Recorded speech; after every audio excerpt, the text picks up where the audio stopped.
প্রসেসটা একটু বলে দিন, দীর্ঘ প্রতীক্ষিত ইলেকশন শেষ পর্যন্ত হতে চলেছে, এটা একটু বলে দিন আপনি।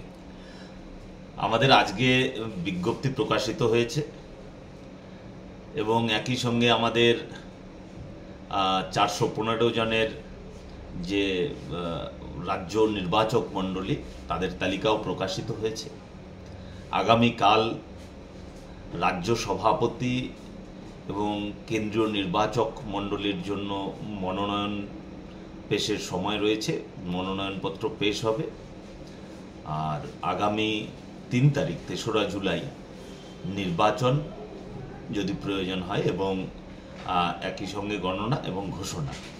তার জন্য আমাদের কেন্দ্রীয় নির্বাচন আধিকারিকের পক্ষ থেকে শ্রী রবিশঙ্কর প্রসাদ মহাশয় তিনি আসছেন, তিনি উপস্থিত থাকবেন এবং সেই ঘোষণা আমাদের সেটি আপনারা জানেন যে সায়েন্স সিটি, সেখানে একটি মঞ্চ করে সেখানে ঘোষণা হবে রাজ্য সভাপতি 3 তারিখে।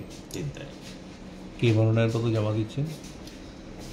এটি তো আগামীকাল বুঝতে পারা যাবে। একাধিক না একজন মনোনয়ন জমা দেবেন? সেটাও আগামীকাল বুঝতে পারা যাবে। এটা তো আমার দায়িত্ব নেওয়ার, আমি শুধু নেওয়ার জন্য বসে থাকব। আপনি কি ইলেকশন এজেন্ট? না, আমি রাজ্য নির্বাচনী আধিকারিক। আর একটা বিষয় যে সায়েন্স সিটিতে কি কেন্দ্রীয় নেতৃত্ব হিসেবে কে থাকবে? রবিশঙ্কর প্রসাদ শুধু? তিনি দায়িত্বপ্রাপ্ত, বাকি অন্যান্য যারা আমাদের প্রভারী আছে তারা থাকতেই পারেন না এবং থাকবেনও।